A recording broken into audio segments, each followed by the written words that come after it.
Happy Tuesday. Ooh. And when the beat drops, you know it's Tuesday evening. And it's about to go beyond the 2D. Beyond Uh, 2D. I'm one of your hosts, Jessica Dugas, and this is my fabulous host. Hey, I'm Farron Dozier, retired Army Sgt. First Class, and getting ready to enjoy to be here today. getting ready, getting Because I'm not ready ready. to. Because I'm not ready. I trust that you're telling the truth, Faran. I'm using my faith today. We have been going down the rabbit hole the last 3 episodes. This is the final episodes in our series about trust. Tell the truth. Tell the truth. Trust and faith is what we're talking about today. We're going to dive a little bit into maybe some spirituality, maybe Maybe. trust where faith is concerned. Are they the same thing? We have lots to talk about tonight. I would love for you to say hello if you're joining us live or on the replay this evening. Miss Brittany is here. Hey, Brittany always has the VIP seats. She does. She sits right in the front row. It's good seats up there. I would love to ask the same question that we've asked the last few episodes. Thinking of trust as a percentage, is there anyone or anything you trust absolutely 100%? And should I ask the question right out the gate? Should I do it? I don't know. Take the Band-Aid off. Let's go. Take the Band-Aid off. Do you trust in a higher power 100%, Farron? Ooh. 100. No. No. I can't say yes because I do question God a lot. So it wouldn't be right to say, oh yeah, I do for sure. Like no, I don't. Yeah, right. Brittany, by the way, trusts that she's going to get called out every episode, and that's why she likes her VIP seats. You can have faith in that spot right there for sure. So, Brittany, I would love to hear your answer to that question as well. Do you 100% trust the higher power? Now, I think for me, I would say, do I trust that I'm going to be in absolute alignment with my higher power at all times? No. Oh, so you didn't ask me that one. You asked me. See, I had to break it down for myself. But I feel like I have gotten my percentage, going to that percentage. Okay, let's go. We're talking about my percentage has increased as the years have gone by. Okay. I feel like as my maybe my understanding more of myself, understanding more of reflection and looking back and seeing how things have worked out for me. Mm-hmm. But it's almost like there had to be proof before that percentage would go up, because like if things were just crap all the time, like literally 24/7, if I was not able to do this show, living in the box on the street, I am not sure that I could say that my percentage of faith would be as high as it is. Oh, but that's when it's supposed to be as high, right? As that's when it's supposed to be, but I don't know that I can be honest. I don't know if I can honestly say that. Yeah.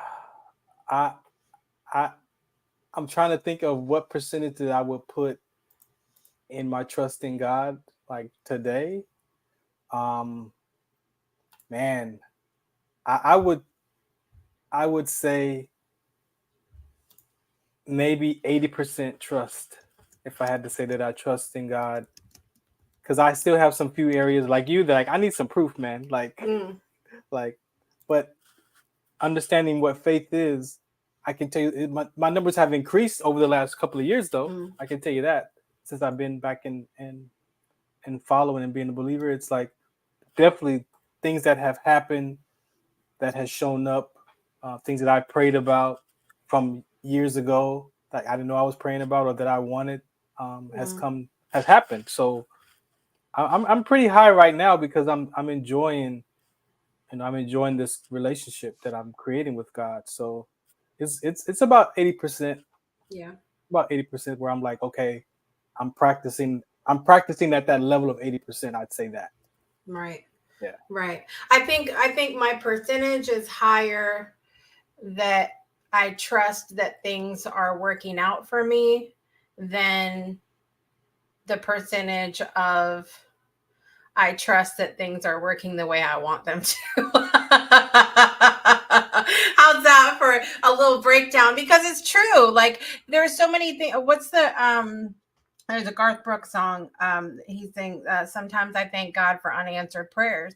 And Oh, how many times do we ask for things or we want things to work out a certain way and they don't work out that way? And at first we're stomping our feet going, where were you, God? Where were you? exactly. Okay.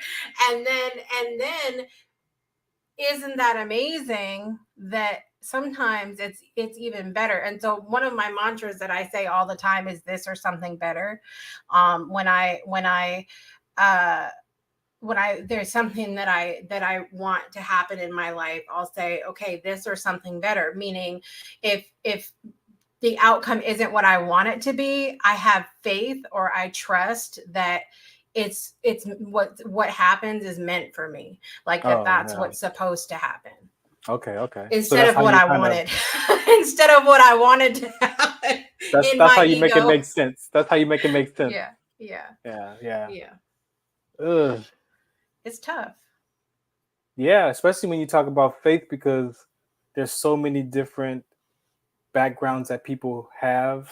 Yeah. Um, I believe that if you want to have this kind of conversation with someone of a different background or a different nationality or a different religion, I would say first agree across the board. If we're going to talk about faith, let's speak from the initial definition or the initial what we make it mean about faith so that we can talk Right. from those and versus my religion is better than yours or how people do in those religious kind of conversations. So I think people can really have a decent conversation with different backgrounds. Mm. But it takes being able to set aside me being right or wanting to be right or wanting to be heard, right? And then invalidating your experience and your belief or your faith. So all that comes into play and it's like Yeah. seconds in your mind, right?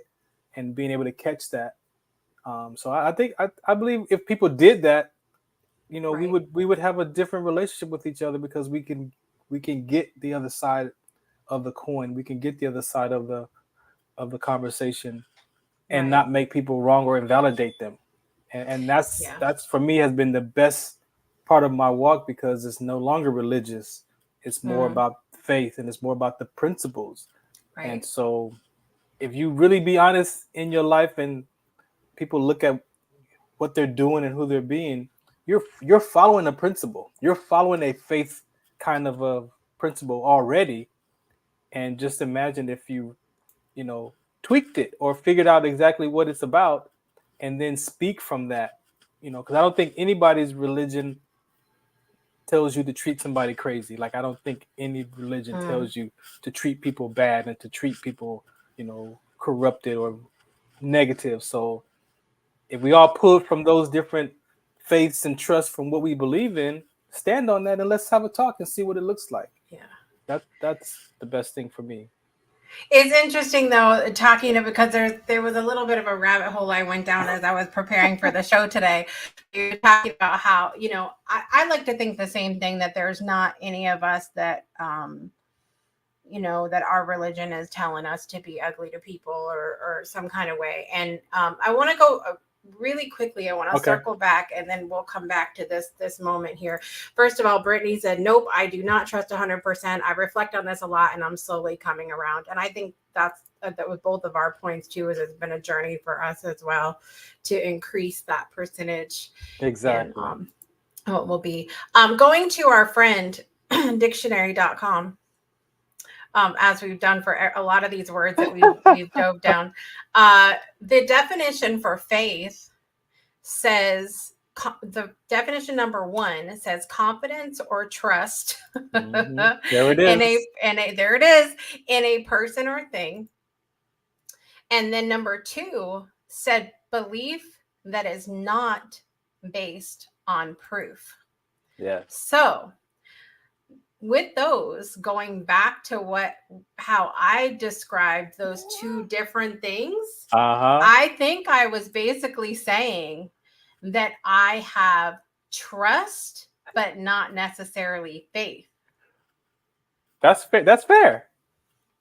That's fair. That's the fair place to stand. My trust percentage is higher than my faith percentage. Right. Now, I don't know. I don't know which one should be higher. That's not for me to tell you. But I'm not gonna say you got it out of order. But I don't know. I don't know. You might want to look at that one after the show. Listen, I've been looking at this for so long. It's ridiculous. It's horrible. But that's why we're talking about it. And so coming back to what we were talking about, though, I was doing some research and I was like, okay, how many times is trust mentioned in the Bible?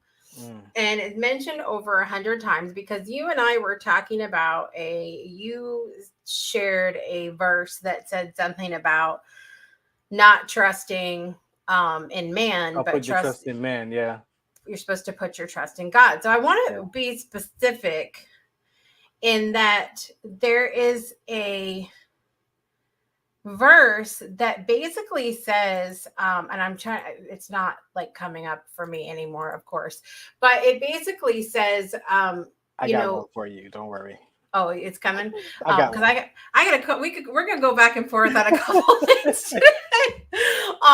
There's a verse that basically says that you can trust man. That trust is an essential part of relationships. However, it's probably not as wise as putting your trust in God. And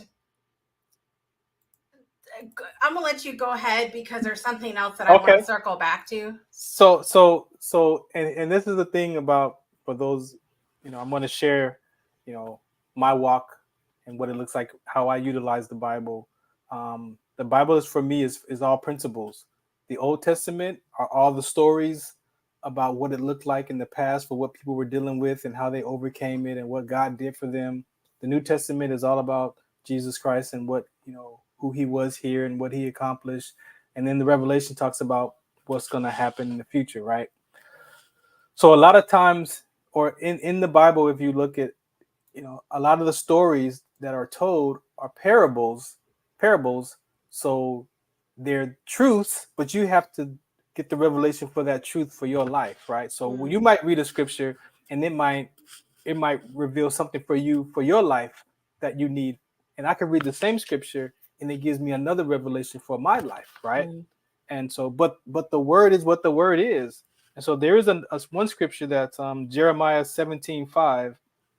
It says, "This is what the Lord says: Cursed is the one who trusts in man, who draws strength from mere flesh, and whose heart turns away from the Lord," right? So what you're saying is a true statement for me, because it's not saying that we're not supposed to trust man, but you have to understand that man is flawed. And if you put your trust in man, it's fine, but then what are your expectations, right? What is going to be your behavior when that person lets you down, right? So the curse is, to me, is what that part is saying. I could trust you, but if I feel like you let me down, then that's on me. It's not on you. Right? But we always want to blame the other person because I don't trust you. But I got to point back to myself. And what was it that I put so much trust in you that I'm now letting that disappoint me, right? Or not trust you, when spiritually I'm not supposed to do that anyway. Right. Because we're all flawed. We're all born in sin. We're all in rebellion. So the human side of us, the soul, the mind, will, and emotions, has to be matured, emotional, intelligent, so I can understand that in the mind of people, you're gonna let me down. Like I'm not living to expect it, but I know that you're not. It's just not reality to say you're gonna be trusted 100%. And if I do trust you 100%, then that goes back to me, because maybe you're feeling that void in me, right? That I need you to feel that, and you're doing it so well that I'm gonna put you in that void, so I feel good. But then when you don't do that for me, then I've given that. Now you're out of that space, and now I don't trust you. I gotta go find somebody else to trust. Like that's all. That's all the man part. That's what I believe that what he's saying about. I'm cursed in my own conversations with my expectations and my upsets, because I don't live with you. You go about your life and be gone and fine and having a merry old way, and I'm over here mad and because I don't trust and that. So that's, to me, that's the curse, right? You know, so I don't have to live like that. I could be like, you know what, I could give you grace and mercy and peace. Like, oh, you know what, it's cool. Let's talk about it. What was going on? Did I say something that had you, act like that way? Like, I could still take a level of responsibility even in the distrust that I feel that I have in you, because I could see what my behavior was in that. And maybe something I said or didn't say caused that label of distrust or whatever. So that's why I say I agree with you, but we've got to be aware of how much expectations we put on people and things like that. Right. And that could be the curse. I think expectations is another great conversation that we could have on this show in the future as well, because that's something that I have been pretty passionate about for quite some time. And because there are a lot of really big names in the spiritual space that point to a certain book about 4 things. I won't say the book. And that one of those things is about expectations. Disclaimer, I have not read the book because I'm in rebellion about the book for a reason. But it's I think the expectations part is interesting because it goes back to what I was saying about if things don't turn out how I want. Do I still believe that it's working for me? I wanted to ask you,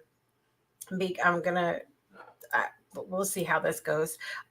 So when we talk about trusting God, there was, and we talked about how we like to think that nobody's religion is telling us to do bad things to people. Yeah. I go back to the part in the book of Genesis when God asked Abraham to sacrifice his son. Oh, yeah. So when like, if you were to hear a message like that you believe is from God, saying that that's what you needed to do, wow, where would you be at with that? Is that something that you could, because we've talked about principles on this show. We have talked about our own morals and our own things that we live by.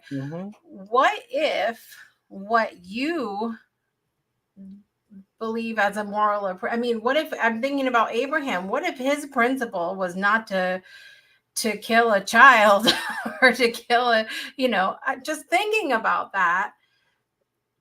And then you heard from God, and God said, "Go." Could you follow that?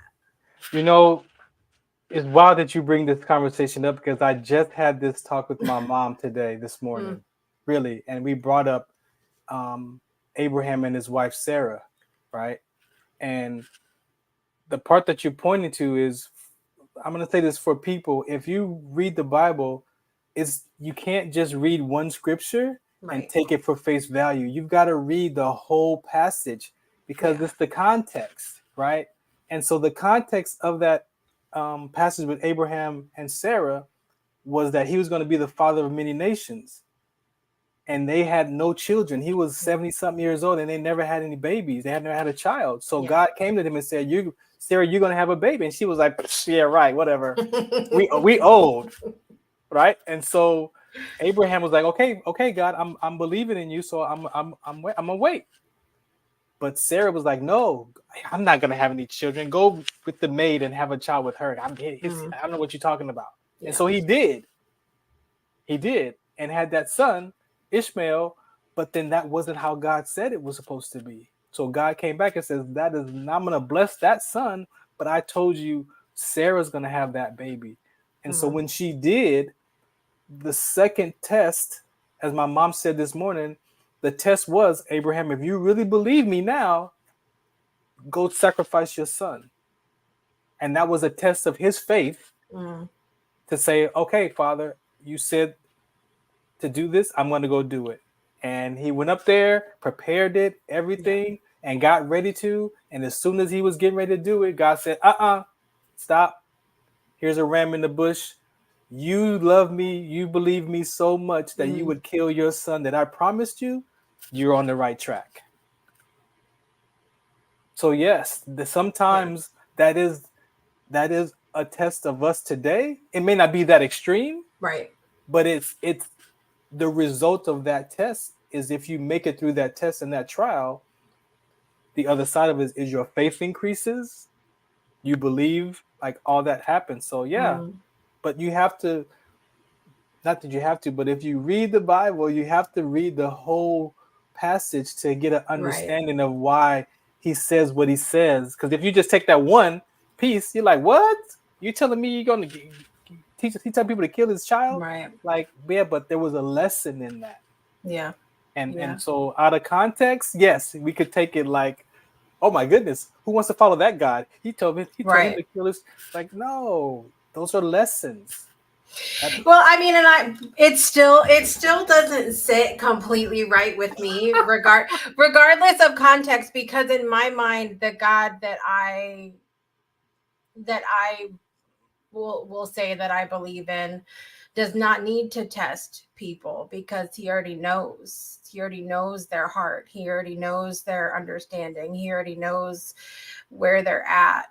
And so I guess I would venture to say my God is a little bit of a gentler God. But you know, in this conversation about trust and faith and all of that, if we look at not even just the Bible, but other religious texts that are out there, they're all said to have been divinely written in some way. But in that, we have to understand that it was ultimately humans that wrote those religious texts, maybe have received some divine, thoughts, intervention, whatever. But really, humans, we are humans and we are flawed. Really. We could say, so you could say that about all the textbooks, all the college books. Absolutely. So absolutely. do you want to live your life questioning all the books that were written by people, or are you just going to have your faith and remember when believe? you said that you and I could read a passage and we could receive different revelations from that passage. I think that it's very similar as I think about the Bible having been written, because if you go back through some of the theological history of the Bible and the fact that the Catholic Bible has more books than the Protestant Bible was, and it was a political thing that had those books removed, and a lot of the political stuff that has gone into the translation of and the distribution of and all of that of the Bible, it always comes back to me. And I'm not saying throw the baby out with the bathwater. I'm not saying that there's not lessons that can be learned through the Bible. I'm not saying that there's not, that there isn't some divine inspiration, but I always have to go back to the fact of it was humans ultimately through divine knowledge that wrote the Bible, and humans are flawed, which is what we're talking about in this, not being able to trust humans either. And so I could spend my life worried about how it was written and what the flaws were, right? I could spend my life worrying about focusing on the relationships of how much I don't trust people, and then always pointing your distrust out to you. Like I could live that life, or I can just find peace in that and way above my pay grade. I wasn't around when none of that stuff was Right. written. I got no say so. Even if I want to change it today, I got no say so. So I accept the Bible for what it is, and I learn from it from what it is. And I had to get my own understanding of how to interpret it and believe it and apply it to my Right. life. And like I said, everybody has their own view that's how they're gonna approach that. And Right. so if and back into the relationships, if you are a person who don't trust people and you don't trust yourself, what do you think the biggest thing is gonna stick out with people is how much I don't trust people. Right. And that's Right. what the scorecard comes in. That's what I'm gonna keep track of. So Yeah. if I did the Bible that way and keep thinking, well, this is written by when I read it, oh, this is written by flawed human beings, I'm not gonna learn anything from it because my focus is Well, always gonna be it's from flawed folks, which is true, but then right. my No, and faith I is I get that, believing what and it says. I get that, and but I also think that it depends on where you're at because, like, there was a period of time that I felt like I could absolutely see myself focusing on that point of going, this is written by flawed humans. There's crap here because that's what I see a lot from people. I either see Yeah. people that are gung ho, this is written by God, like there's like it is, and then the other side, which is like it was written by humans, it's trash. Like I don't see Yeah. a lot of in the middle. Whereas where I'm coming from and where I'm at in sort of my faith journey, my spiritual journey, is that I don't doubt at all. I trust that there was some sort of divine intervention when the books of the Bible were written and the Right. words of the Bible were written down. But I'm able to look at it and go, okay, this was flowing through flawed human beings, but I don't focus on that. I still see that there are things to learn. There are lessons to be had. There are deeper meanings to things. And so I guess for me, it just depends on, it doesn't have to be that all or nothing, but you have to know where you're at. I don't ever, I don't look at anything and go, this was written by humans. It's trash. like, it would be like, I don't know. You and I have had the conversation about Hitler before. Yeah. So I was thinking when I went down this rabbit hole one time. Somebody's gonna come for me for this, but it is It's all what it right. is. Let them come. I was thinking like, okay, little Hitler is 8 years old and shared his candy with somebody in class or held the door open for a senior citizen. Mm-hmm. Or is it possible that this very flawed human Mm-hmm. ever did anything good? Hmm.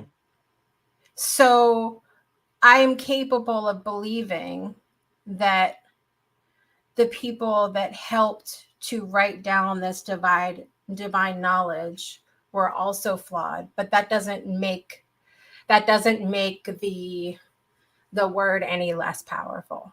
Yeah. Doesn't make there less lessons because they were flawed human beings. Right. And that whole Hitler is very near and dear to me because when you look at the man himself and you like you say go back to the 8-year-old Hitler himself, somebody influenced that little kid.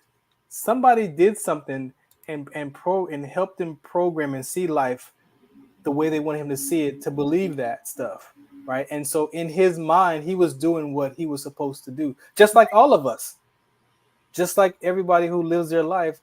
And some of the stuff that we do in life is influenced by somebody, and you got to find out what that is, because sometimes your environment has taught you some corrupted stuff, and it might be right in your mind, but it might not be right to other people. Right. Right. So it's terrible what happened. We're not negating what he did, but him as a person, imagine growing up as a child and who were the people who came to him and saw that and influenced him. Those are the ones we want to talk about. Who influenced that little guy to think that, to put that frame of mind in his mind, to then do those actions? It wasn't just him by himself. There was somebody influenced that. And that's how we're taught, by our environment. Right. And so, yes, I could have compassion for him because how terrible that is to have to go through that kind of life. And then the stuff that the impact of that behavior. But we do that on our small scale in our own homes right now, today, in our own environment. We do that same type of behavior. Right. And so that's what this show is about, is our behaviors and checking your behavior. What are you looking at in your character, in your behavior, your integrity, your accountability, your responsibility, your trust? All that is wound up into what comes out of your mouth and how you behave. And that's what we're pointing to. I always said, imagine if they captured Osama bin Laden and he gave his life to Christ. That would be a whole nother story. You see what I'm saying? Imagine they captured him and he was like, no, I'm a changed man. And now I believe in Jesus Christ. Imagine what that would do to his culture, his followers. A totally different spin than us killing him and making him a martyr, and then now it just makes it worse. Makes me think about the scorecards too.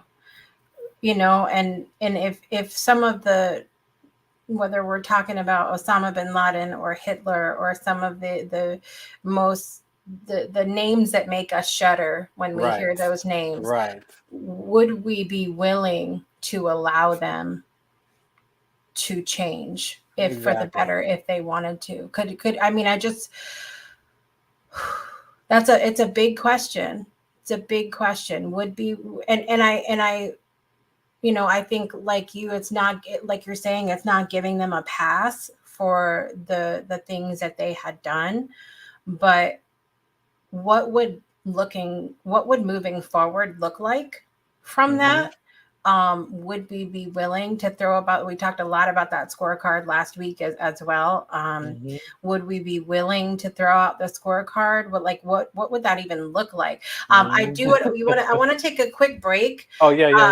And then I want to talk about kind of trust as we talk about moving forward. And also, we would love to hear from you guys as well. We kind of been toying around with some different things about what we're going to talk about in the coming weeks. We would love to hear from you guys what you want to talk about. What are some dictionary.com, thesaurus.com words? Thesaurus words, the synonyms.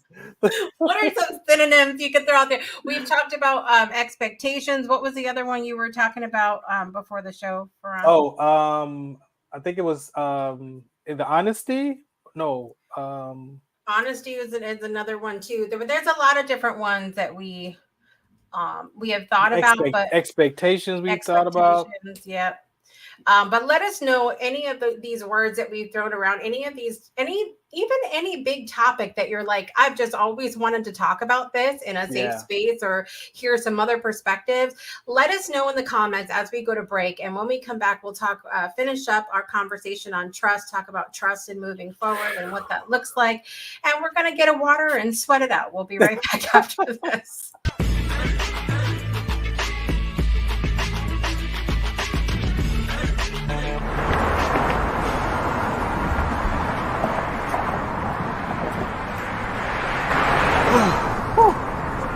Hey, what's up, man? How you doing? I'm blessed, my brother. How you doing? I'm good, man. I'm good. Hey, did you see the game last night? Oh, that was a good game. But did you see the shot? I lost money from that shot. Oh, man, that shot was cold, man. I hated it, but it was good. Damn. What's in those jeans? You really want to know? I do. Exhaustion, muscle spasms, asthmatic issues, unexpected sickle cell trait crises. Damn, are you serious? When I was young, I found out I had sickle cell trait. My mom's told me, but I ain't have no knowledge of it. But when I got older, I had a child, and the doctor told me my daughter had sickle cell trait. Do you know the facts that both parents have sickle cell trait? There's a 50% chance the child may have the trait and 25% chance the child may have the disease. Hey, that's what's the count. Do you know that 2.5 million people in the United States have sickle cell trait, 300 million people globally? I didn't find out I had sickle cell trait until I was in the Army, 10 years. Next thing you know, I had a sickle cell trait exertion site. Sickle cell? I thought that was a black gene or something. Nah, man, the Latin community is number 2.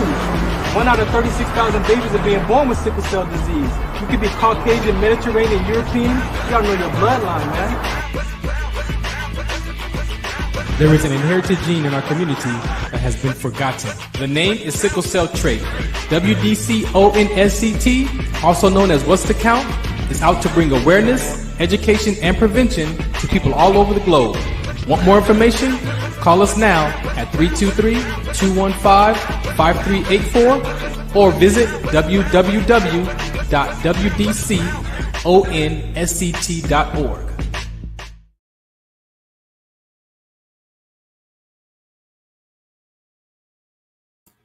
Welcome back to Beyond 2D with Jessica and Farron Dozier. We are finishing up our series this evening on trust, talking about trust and faith. We've asked a couple questions tonight about do you trust in a higher power 100%? What does that look like from you? We would love to hear from you guys in the comments. If you feel like you're at 100% with your higher power. And I also want to hear from you if you don't have a higher power that you trust in. Where does your trust go as you are or your faith go as you're moving forward in life? I would just love to hear from you on your perspective as well. We asked before the break, what are some topics? And I actually think on the heel, etc. Lynn wants to talk about grace. Grace.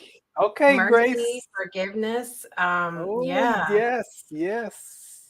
I can handle forgiveness for sure. I do a little bit of research on some grace. Yeah, I do. Grace might be the icing on the cake. Oh, this was another one that we did talk about, and you said eventually you wanted to talk about this because we have a little bit of a differing. No, I didn't. Differing thought No, I about the didn't. word No, I didn't. boundaries. Yes, you did. No, I didn't. When? When we had our whole listen, I got it on video. These are recorded. All right. Okay, I'm good. These are recorded. Boundaries is another topic we could talk about as well. Grace, I've been having that talk too because boundaries are in language. You know, boundaries are they're not. I can't look out. You can't look out the window and see my boundaries. Right. So yeah, that's a good one. I like that one. Absolutely. I got proof. Hey, stop co-signing over there. You know I love it. Stop co-signing. All right. Brittany's always my co-signer. Okay. All right. I probably said it. Oh, Danielle, we had a whole 4 weeks on communication. You gotta go back and check those out. They were so good. Good. You gotta catch up like mustard on those because they're out there. Catch up like mustard. I can trust that every episode Farron's gonna say something corny as hell. That's how I like my corn dogs. Yeah. All right. Let's talk a little bit about trust as we're moving forward. I know, Danielle, where were you? I don't know. You were absent. It's okay. That was probably when y'all were knee deep in trying to house hunt and all that as well. Oh, yeah. It was the whole vibe. But anyway, as we talk about trust and moving forward, like that next step, because sometimes even just taking a step forward, we go back to, we've talked about several times our past, our childhood, our the things that have happened to us are what challenges us as we go to move forward in life. And I think about the incident that we talked about a couple weeks ago here on the show, which was when we had bats in my living room. And when it was a moment, but I will tell you what, I cannot get up out of my bed in the middle of the night anymore without without thinking twice before I open up the door. Wow, your brain, that was a serious experience for you. Yep. Yeah, It was. that's serious. I can't open my door. That's serious. Okay. That's serious. But I do recognize, like, for myself, with having an anxiety disorder, there's things like that do stick with me more than the other people I know, like my husband, that just like, Jessica, just get up and open the door. Right. You know, like, get over it already. Okay. Right. And I am telling you, PTSD from the bats. Hey, It's a real thing. Hey. I mean, but it would be no different if a poor person who, you know, again, it's like for me, if I see a spider in a certain area, it's like you're always trying to, like I think it's a natural human function. You're always going to be suspect of that area where that spider or where whatever, bugs or whatever. So I imagine. I mean, I get it. I could see why, but that's been a few weeks ago, though. I know. Well, my question in all of this is, when you have something challenging that happens with you, do you feel the fear and move forward? Do you is there an element of trust in moving forward after a traumatic incident that is there any trust there, or is it just pushing through the lack of trust for you? Before, I would think that the trust issue would stay there, right? It would stay there. But, the last 13 years now, and having a better understanding, about myself and about my behaviors, about my character, I still can take responsibility for my part in that distrust. And that frees me from carrying that weight. Because if there's an incident that happens, I mean, I could take responsibility for my part in that, because I know I'm not perfect. I know, my natural reactions of life could be, pretty wild. My behavior, my natural behavior response, my defense mechanisms. Right. So I could take responsibility for that. So today, that's why I said trust is not really that important for me. Even though I have a better understanding of it, and it is important, but it's not number one. It's not the defining end all, tell all, about, how I'm going to trust you past whatever happened. Right. That's where you have a conversation. That's where you give that person an opportunity to say what's going on. Like, what had you behave like that? What had you act like that? What had you feel like that you had to do that? And find out from you before I label you as I don't trust you no more. Right. Like, come on. We all are flawed. No one's perfect. And if I could see my part in that, then I can't blame you. It would be unfair for me to then blame you and say I don't trust you because you did this to me. Well, then what was my part in that? And that's a different look. That's a different kind of person. So that's where I'm at today. Before, I'm hurt. My feelings are hurt. My emotions, like, it was terrible. And I live my life through that lens, through those filters of distrust, is why I'm at the point where I don't trust. So now, to understand trust in another perspective and another view, from a biblical standpoint and from a development standpoint and from a mental health standpoint, then what was my part in all that stuff in my past? Right. And I could see my part in each one of those incidences. So then it freed up me as a person. Like, okay, then that was not just them, there was also me. Right. And I can own what I did, and not with no blame or fault. I can own that. So now I can start to trust myself back again and rebuild my own trust with myself, and then let people be themselves.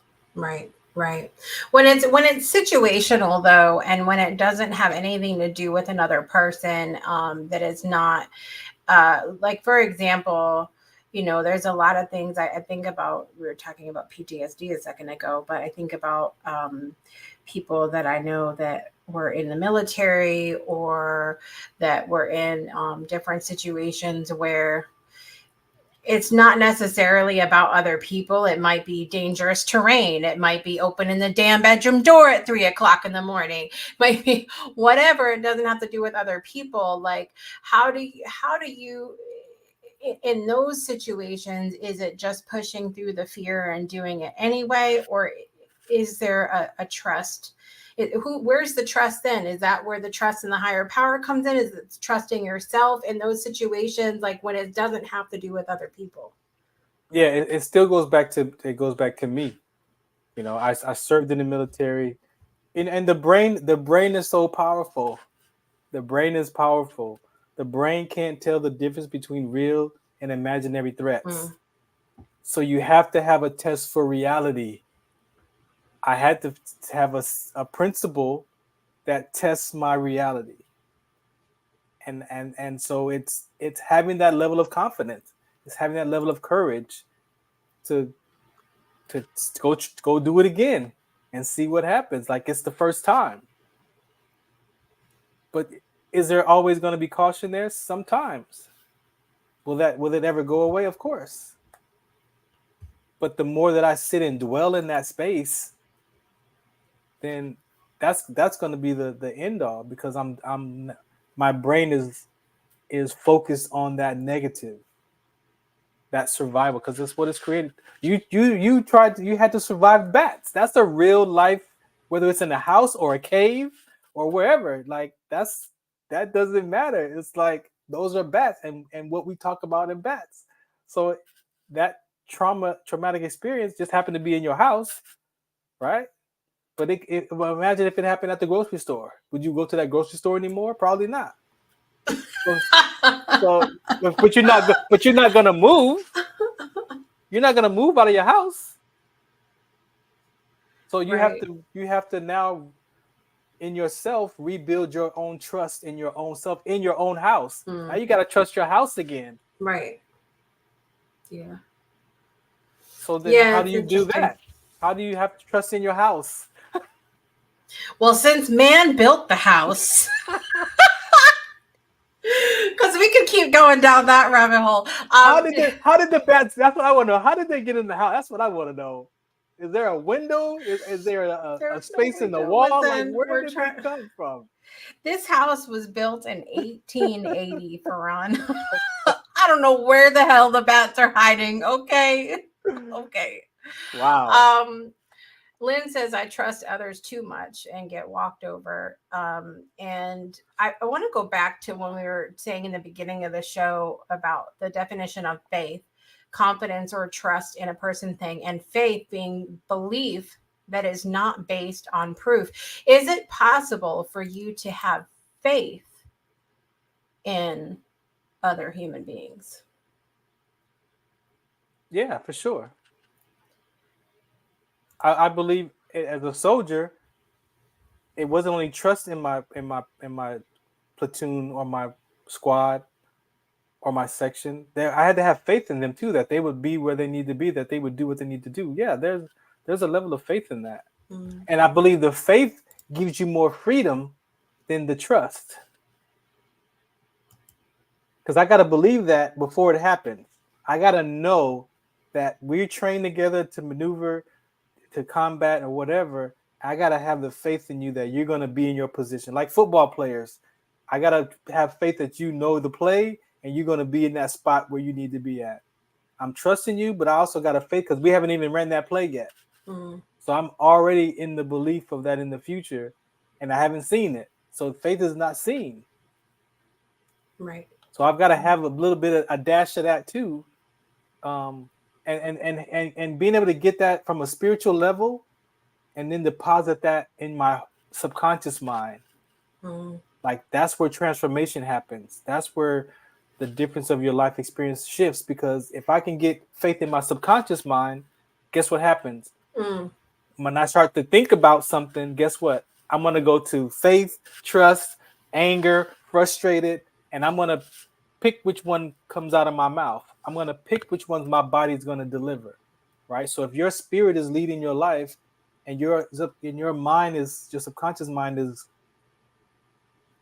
in working with your spirit, and that means your body is in line. So yeah, I'm going to think about, oh shoot, do I trust him? Well, maybe I don't trust it, but I have faith that it's going to happen. So then I could live, and I'm going to behave from the faith behavior.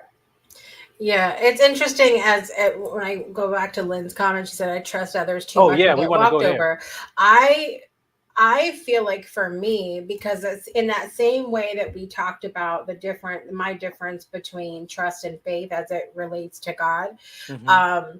I think it's very similar with people. I put faith deep into people that I don't know. If I haven't, it's real. I recognize just in reading Lynn's comment that I tend to be, I don't know if over faithful is what I'm looking for, but I tend to, it's really easy for me to have faith in people, especially when they've never offered me proof that I can't trust them. Right, exactly. Right. And so once now, because we read that faith is belief that is not based on proof. So I think that once people come in and trust is broken, now we've got that proof in our mind. Now we struggle with trust and faith. And I can see that absolutely as it relates to our spirituality, our higher power as well.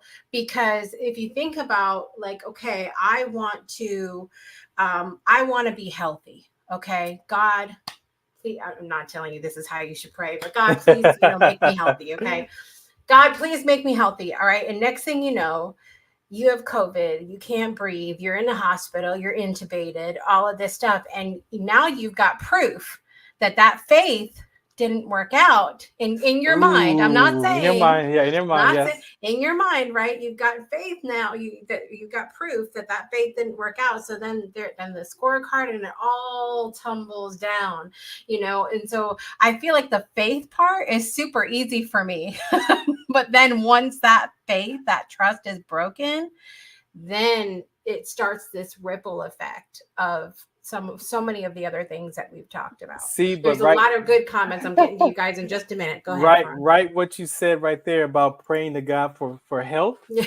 That is, but see, when you go to the Bible about health, that is your responsibility. Like that's not a prayer that we pray to put that on God. Say, I'm putting my health on God, so when it doesn't happen, I can blame Him. No, that's not how that works. But sometimes we have prayer. What I'm learning more about prayer, is that. But I want to go back to her comment, and this is what I would ask. I'm not a coach, but this is what I would ask in her words. I trust others too much, and I get walked over. I would like to know at some point, or you don't have to tell me, but Lynn, what is it? What are you saying when you get walked over? Because you're describing. Nobody's actually stepping on you and walking on your legs and your shoulders, but that's an experience that's how you're describing it. So I would ask you, what are you really saying in your experience of when you trust people, you feel too much, and then you feel like you're getting walked over? Because getting walked over is not real life. There's something that you're trying to say that you're not saying exactly what it is, but there's an experience that comes with that, right? And that's the part how when we started this show, we have to be responsible for how we talk. Yes. Because we all could feel like we've been walked over, but what is that? What am I saying?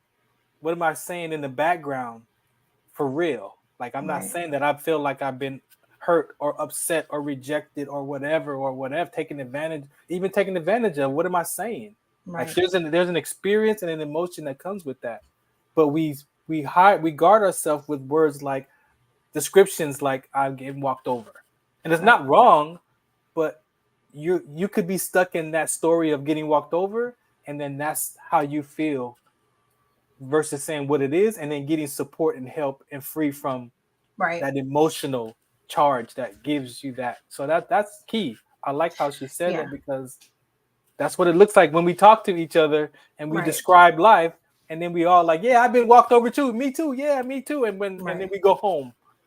Right. But that getting walked over could mean completely different things to different people. And what does that actually look like? Exactly. And I think about that as we talk about the word boundaries too. I almost think it would be great to have a series to talk about just simply language and the words that because we talked about communication and going back and forth, but I almost feel like we should have done language as like a spin off to that, and maybe that's a direction that we'll go, because think about how many times we use language like that to describe the "it breaks my heart." Yes. Farron's a pain in my ass. Like, like think about how many things that we say that where we think of a physical pain to describe the emotional pain that we're feeling, and we're missing, like, it could mean completely different things to different people. So I definitely think that would be a way to the famous one I used to, I feel like I've been treated like a wet towel.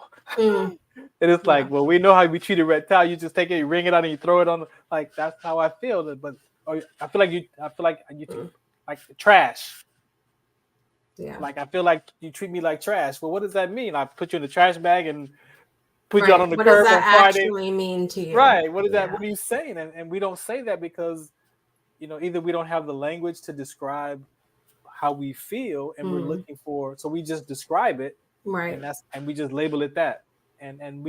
But we can get stuck in that story of being walked over or treat me like trash, where I feel like a wet towel. Like, that's a story in that. And how do we get to tell the truth about that? Right. So, and it takes trust. You got to trust people. Right. You got to trust people to have those open kind of conversations. So that was good. I appreciate that one. Absolutely. Listen, guys, we're going to run a couple minutes over here because I want to get to your comments here. Danielle said, faith is a deep knowing and belief to me, which is very different than hope for her. Oh.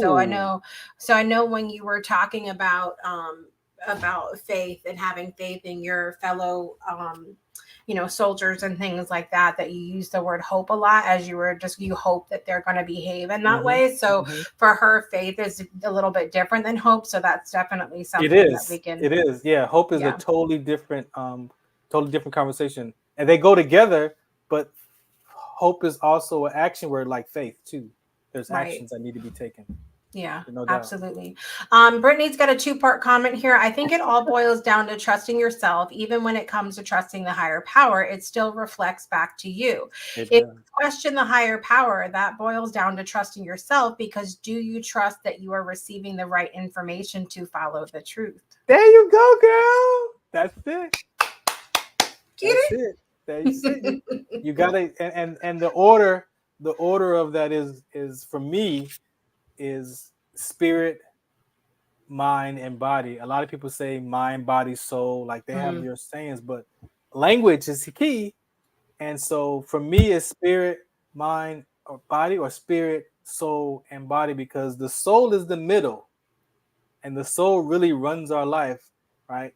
And so the spiritual stuff, the stuff from the senses, all that comes through the soul, and the soul is where the will is, and the soul can go against God.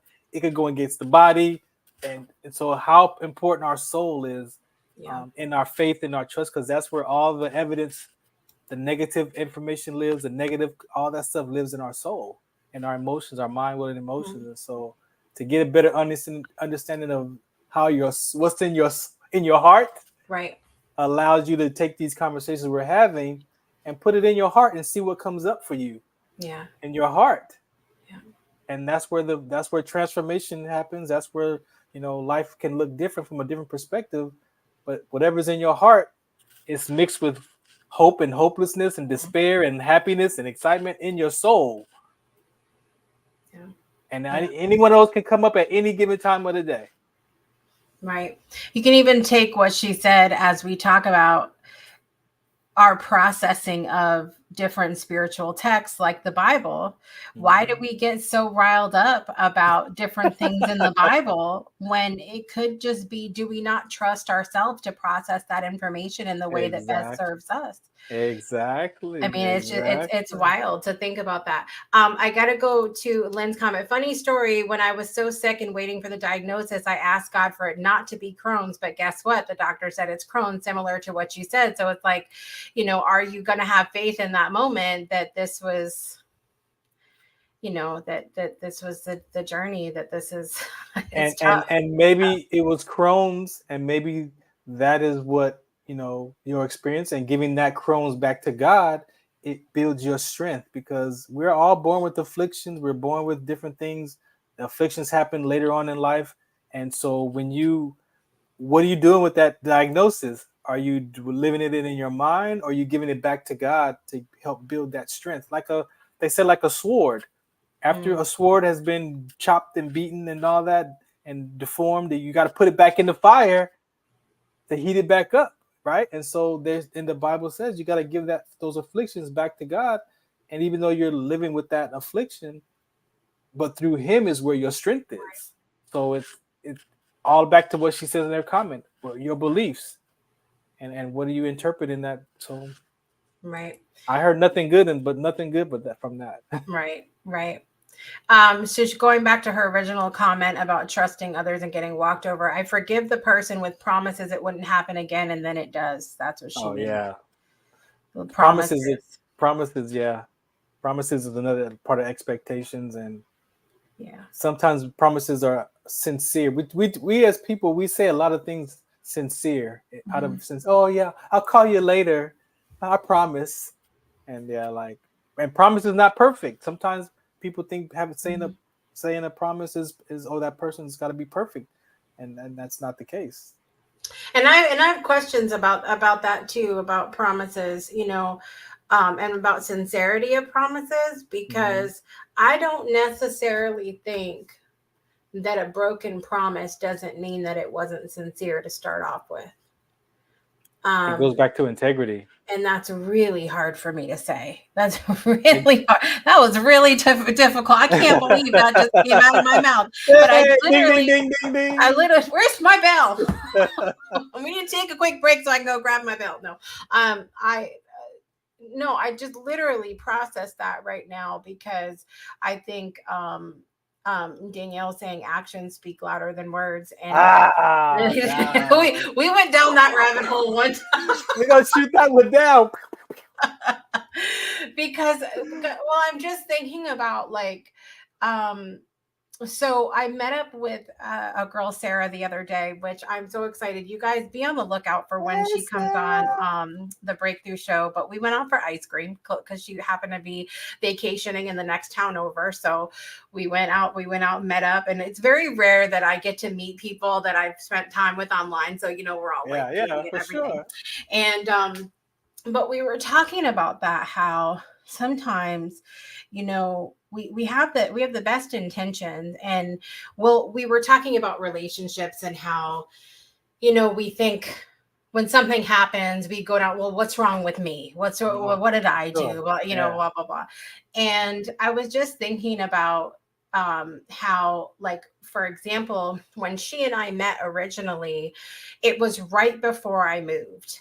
And so my brain wasn't in it. My stuff got moved. I don't even know where the original paper went that I wrote my notes on about her. And so she emailed. Thank God that she was on top of it, because I, with the most sincerity when I met her, was like, I can't wait to connect with you. I can't wait to do a show with you. You're coming here. I can't wait to get together. But then I moved. Life happens. Got crazy. I literally, it was not up here anymore. And thank God she messaged me and was like, hey, I'm coming to Waterford next week. You still want to get together? And I'm like, oh, I never emailed her. And it doesn't, and I have to think about myself for a minute and go, okay, Jessica, were you not sincere when you told her how excited you were? Were you not sincere? No, I absolutely was. But sometimes life happens. And And so sometimes there are moments when I do believe actions speak louder than words. However, there has to we got Call of Duty live over here. Okay. There has to be communication in there. Yes. There has to be if we really care, if we really want to know, okay, why did the actions happen this way? Is it really what I'm making up in my head that happened? Of Sarah going, she really didn't want to meet up with me. She doesn't really want to have me on her show. What's wrong with me? It wasn't about her. Right. It just was so much going on. So much going on. And that's the thing with the promise, you know, depends on how people view promises. Again, broken promises, but you can break a promise. Promises are honoring our word, and it is one of the top 3 for human beings is honoring our word. But we make promises thinking we're gonna honor our word, but if you don't put things in place to keep that promise in place, it could go out. And it goes back to honoring our word is integrity, all that. But also, if I make a promise to you, that means you're also giving your word back to me in that promise. So if I don't accomplish the promise, you have the right to come back to me and say, hey, what's up with the promise? But see, a lot of times we don't even respond back. Oh, they just broke their promise. Oh, they broke their But we mutually gave our word together. In that promise. So that means you have a right to come back to me and say, hey, okay, you promised to do this with me on this day and time, and you didn't. So what's going on? Now that's holding me accountable. Absolutely. That's just you holding me accountable in our relationship because it's important. But sometimes we make promises of stuff that's sincere and it's not important. And so we don't take the actions to keep it in existence. So, oh yeah, I promised this, but then your word. Right. We give our word to a lie. So I stopped giving my word to stuff. Yeah. Because I saw, I'll call you later. Later could be 2 months from now. Later could Do you not trust yourself to follow through for us? Heck no. Heck no. I'm the first one to double book, triple book myself because I forget about promises that I've made. Nope. That's cute. Nope.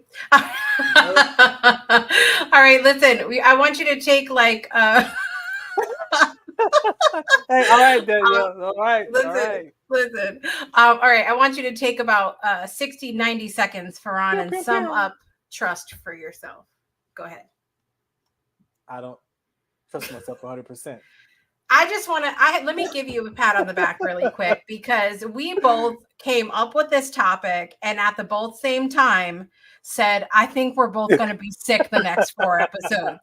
So we did not want to go down this rabbit hole, yet we did. And I got a shout out to Danielle, Brittany, Lynn. Who else has been here throughout the weeks? Hold on, I'm having a moment.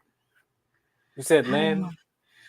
There's been some other people that have tuned in that I don't want to miss. Go ahead, Farron. Yeah, so Brandon, again, trust is the way to be. I don't think you can't just do trust. Trust is the way to be. You have to be trust. And you have to be trust to yourself first. So I learned it's not about trusting just people. I had to gauge how much I trust myself first. Own that, tell the truth to myself about how much I trust myself, and then that can give that 80% trust I can have in people. What I do with that other 20% is still on me, and a lot of times I notice that 20% that I don't trust in myself is what I look through the lens of other people, because if I don't trust myself over here, how can I trust you in that same area? So being honest with myself has been the most freeing part of this transformation that I get to live from, is understanding what percentage of trust that I have for myself first before I give it away to somebody else. Love it. What you got? I will say for me, I'm going to go back to my quote that I thought about the entire. This one quote has been in my head this entire 4 weeks, and that's from Anne of Green Gables, and she says, "I can't help flying up on the wings of anticipation. It's as glorious as soaring through a sunset. It almost pays for the thud. And I think with that, I would say trust anyway, have faith anyway. And if you need to create, speaking of boundaries, if you need to create a boundary for yourself, if you need to cut ties with someone because it doesn't align, you've had the communication, you've done all the thing, and it doesn't feel good for you in your space anymore, then trust that you're going to be okay to go ahead and not move forward with that relationship. But no matter what, even though it sometimes hurts, even though promises are broken, even though expectations suck, but they're a part of our human existence. Yeah. Trust anyway, have faith anyway, because the payoff when you do can be something magical. And I feel like if I didn't ever have faith or ever have trust, I don't know that, even though I don't prioritize it, I don't know that I would want a life like that, to never trust, to never feel that safety. Yeah, for sure. That knowing, you know. And I would say if there's a person that you don't trust, I would talk to that person. I would talk to the person, say, you know what, I appreciate you. We have great friendship. We have great talks, but there's something that happened that I don't trust, that I have trust issues with you. And can I share what I'm dealing with? Right. And that, you never know how that could alter that relationship, because maybe it's not a trust issue. Maybe it's something else that you labeled it trust. So like how you were saying for your point, also approach that person. If you have the confidence or courage to approach that, if you really don't trust me, approach me. Give me an opportunity to say my piece. Find out maybe what I might be dealing with. And maybe that could change the dynamic of that relationship. Most of the time it has nothing to do with you.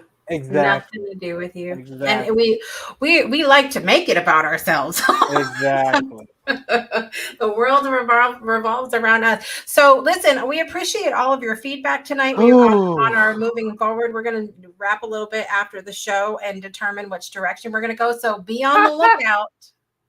Nothing about my life. Yeah, right. Be on the lookout for what's to come next, and we hope you'll join us in 2 weeks or 3 weeks, actually, I think, because this is a 5-week month. So we will be back on September the 12th. Ooh. With an all new topic. Yes, ma'am.